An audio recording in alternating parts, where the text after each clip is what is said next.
All of us have stories to tell. We seek the truth, but oftentimes, we're becoming more confused. We want answers. Stories of the unknown, the dark, and the weird.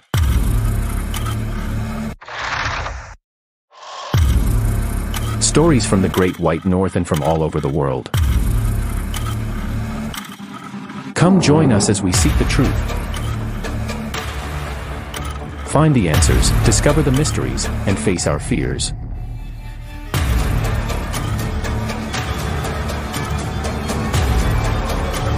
This is The Stories Canada Podcast. Listen now for free. Episodes now available to Spotify, Apple Podcasts, Stitcher, Google Podcasts, and wherever you listen to your podcast.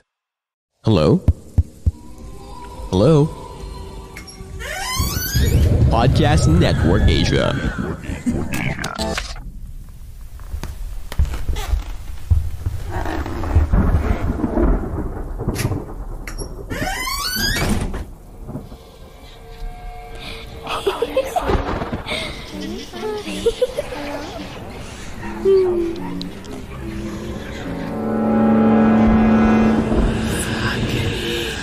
Stories Philippines Podcast. For a little background po, taga Bicol po ang family ko sa mother's side. Kaya may ganito talagang pangyayari sa kanila dahil na rin siguro sa lokasyon at kapanahunan pa ni na Mamala, yung mama ni Mama. Siguro po ay way back 1970s to 1980s ito nangyari. Unang kwento ko po ay ang tungkol sa White Lady. Si Tito Arman ang panganay na anak ni na Mamala.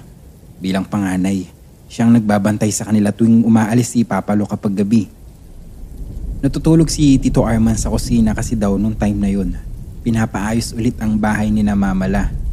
Since wala pang lock ang mga pinto, ang ginagawang pangharang ay ang malalaking drum na puno ng tubig. Nang maramdaman niyang parang may nakatingin daw sa kanya. Pagmulat niya ng kanyang mga mata, ay may babaeng nakatayo sa harapan niya at nakadungaw sa mukha niya. Agad siyang napasigaw at napabalikwas sa upuan. Nakita niya raw na dali-daling lumutang paalis ang White Lady at lahat ng drum sa kusina ay nagsitumbahan at natapon ng tubig.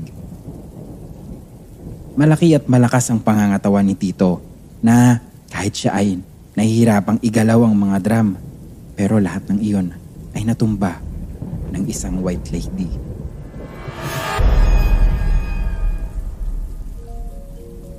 Maligno. Madalas daw noon na mag-away sina Mamala at Papalo na dumarating sa punto na nagbabasagan sila ng mga gamit. Ang pinakauna nilang bahay ay hindi masyadong kalakihan at gawa lamang sa kahoy at kawayan.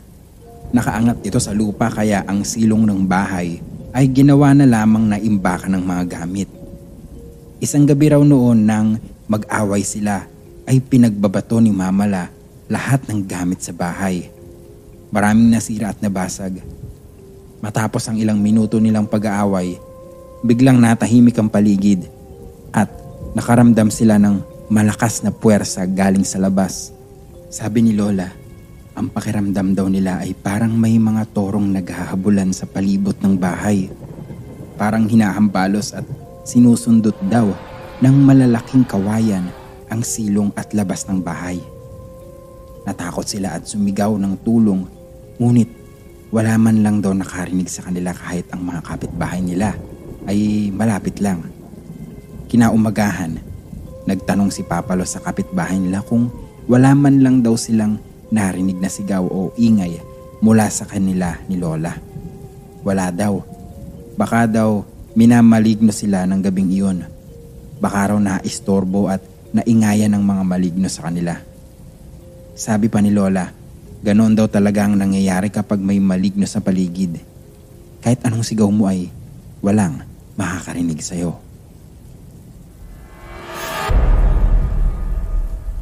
Malaking aso at tikbalang. Nangyari ito nang ipinagbubuntis ako ni Mama. Dahil na destino sa ibang lugar si Papa ng mga panahong iyon, kinakailangang umuwi ni Mama sa Bicol dahil wala siyang kasama sa bahay. Unang gabi pa lang ni Mama sa bahay nila Lola ay kakaiba na ang nararamdaman niya. Parang palagi daw may nakatingin sa kanya at nagkaroon siya ng paranoia na anytime raw ay may gustong kumuha sa akin. Nag-aalala sila Lola at napagdesisyonan na pagtabi-tabihin na lang sila nila tita sa sala since marami ang space doon. Itong bahay na ngayon ang sunod na nilipatan nila Lola at hanggang ngayon ay dito na sila nakatira. Malaki ang bahay at maraming kwarto. Ang tawag sa bahay na ganito ay kamalig noong panahon. Nakatulog na rin si Mama nang maya-maya ay naramdaman niyang lumalamig ang tiyan niya. Pagising niya ay napakalaking aso ang dumitila sa kanyang tiyan. Napasigaw siya sa takot. Nagising ang mga tao sa bahay at pinakalma si Mama.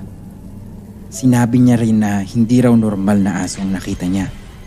Mas matangkad daw ito sa tao at mukhang galit na galit.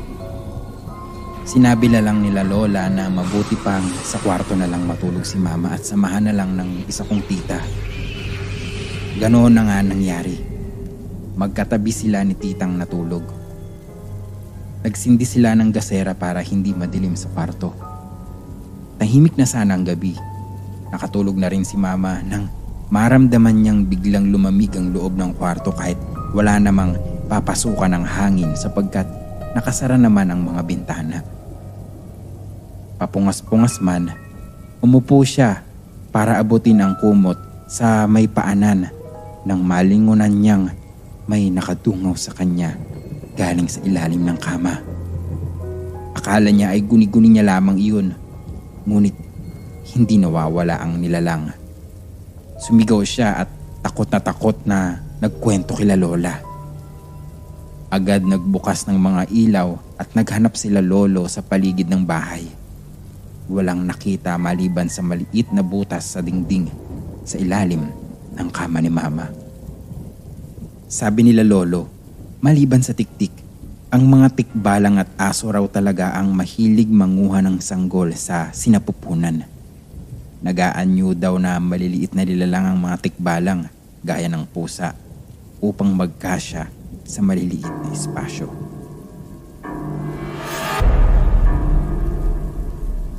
Aswang sa anyo ng malaking ibon. May mga gabing hindi daw agad nakakauwi si Papalo dahil sa pakikipag-inuman nito sa mga kaibigan niya. Si Mamala naman ay napipilitan na lamang itong sunduin dahil wala silang kasama ng mga anak niya sa bahay. Isang gabi, imbis na sa nakagawi ang daan, dumaan si Mamala sa palayan sapagkat mas malapit ito sa papuntang bahay ng mga kaibigan ni Lolo. Hindi naman natakot si Lola dahil maliwanag naman ang buwan at mas kita ang daanan. Nasa kalagitnaan na siya ng palayan nang bigla siyang makaramdam ng napakalakas na hangin at biglang dumilim sa eksaktong lugar kung nasaan siya. Pagtingala niya ay napakalaking itim na ibon ang kanyang nakita. Agad siyang dumapa sa damuhan at umiiyak na nagdasal. Mabuti na lamang daw ay naisipan niya agad na dumapa kung hindi ay marahil natangay siya ng ibon.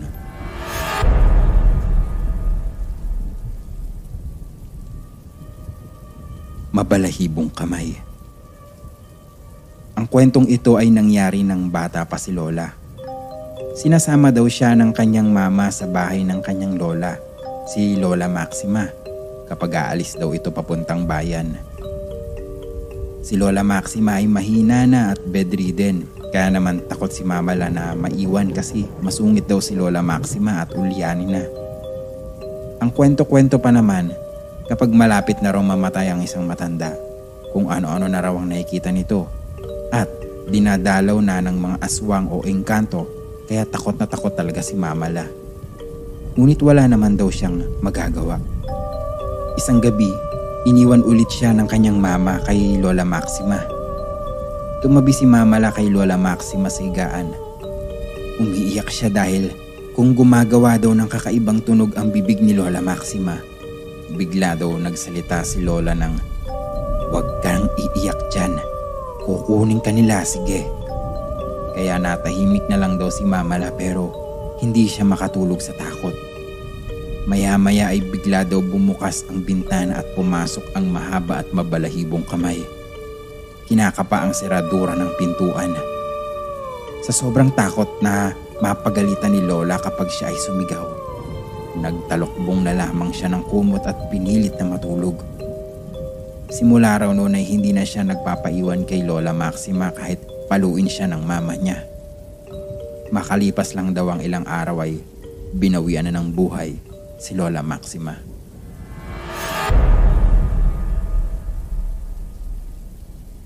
May nililigawan noon si Tito Jomel. Kabarangay lang daw nila pero medyo malayo sa bahay nila. Kaya minsan mas gusto niya na lang na puntahan kapag gabi dahil bukod sa tapos na ang trabaho, tulog na rin daw sila Lola kaya hindi na siya pipigilang umalis. Maliwanag ang buwan noon nang magpasya si Tito na puntahan ang nililigawan niya.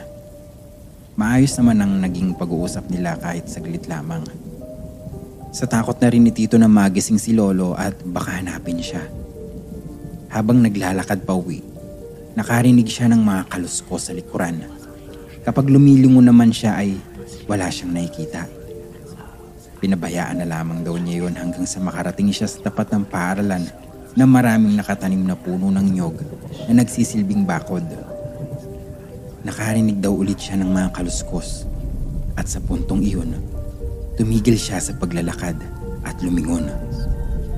Nanindig ang kanyang mga balahibo nang makita ang mga dahon ng nyog na nagsimula na rin lumapit papunta sa kinaroroonan niya. Kumari pa siya ng takbo. Laking pasasalamat niya sapagkat malapit na lang ang bahay nila. Nagising si Lolo at tinanong siya kung ano ang nangyari. Pinagalitan na lamang siya dahil sinabihan na raw siya na huwag aalis kapag gabi na lalo't mag-isa siya. Simula noon ay umaga na pumupunta si Tito sa nililigawan niya na siyang tita ko na ngayon.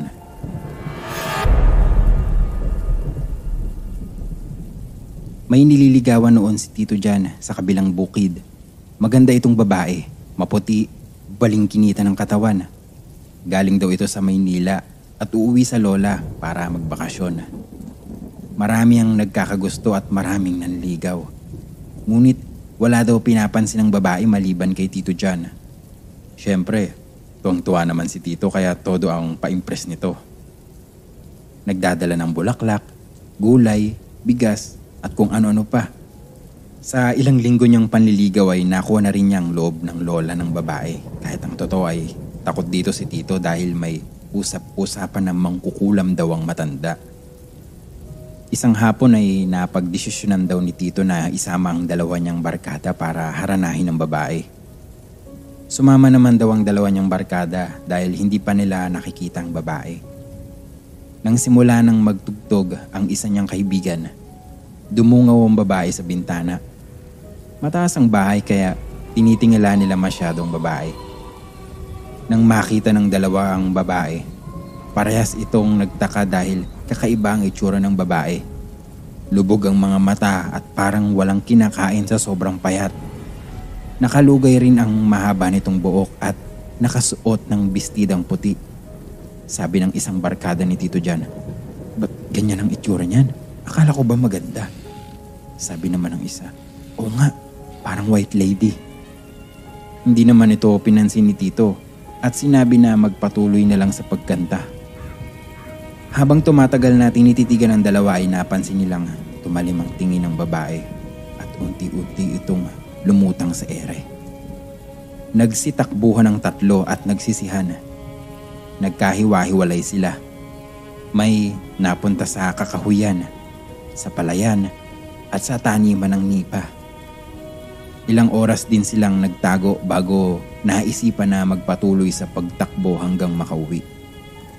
Mabuti na lang at wala namang naaksidente o nasaktan. Nabalitaan na lang daw nila na wala nang babae at ang lola nito. Natagpuan din sa bahay ng matanda ang mga kakaibang gamit na pinaniniwalaan na gamit ng mangkukulam.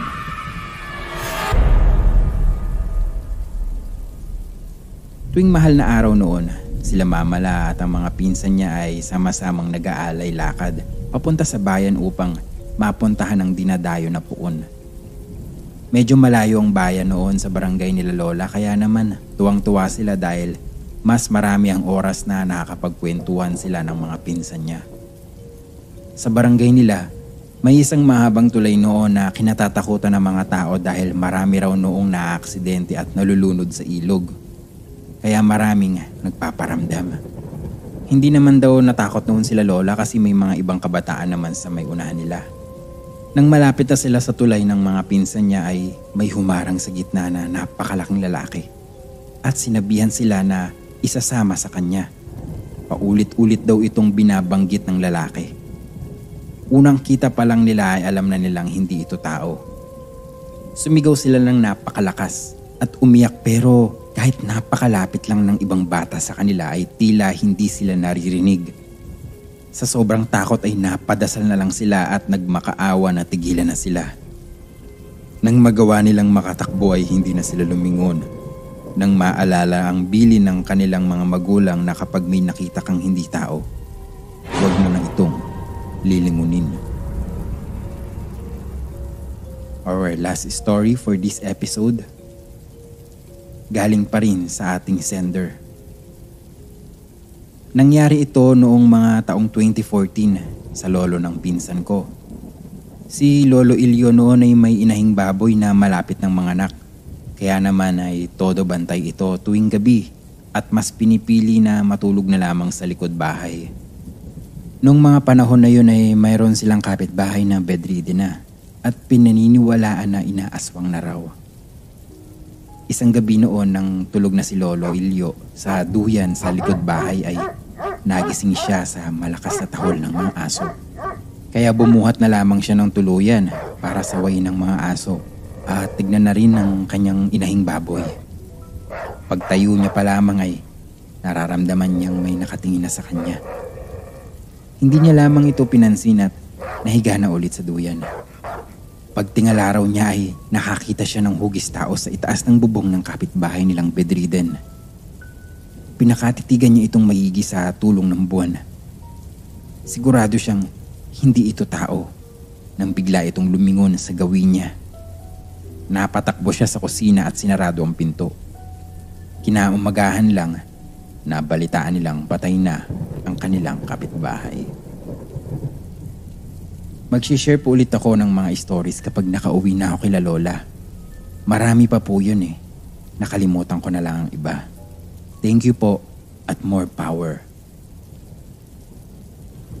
Kung may mga kwento ka namang nais ibahagi sa amin, mangyari lamang na makipag-ugnayan sa aming mga social media accounts o bisitahin ang aming website para malaman ang mga paraan kung papaano ka makapagpapadala ng mga kwento. Lahat ng link na nabanggit sa episode na ito ay makikita sa ating show notes. Muli maraming salamat sa pakikinig at hanggang dito na lamang. Hanggang sa susunod na kwentuhan natin dito lamang sa Stories Philippines Podcast.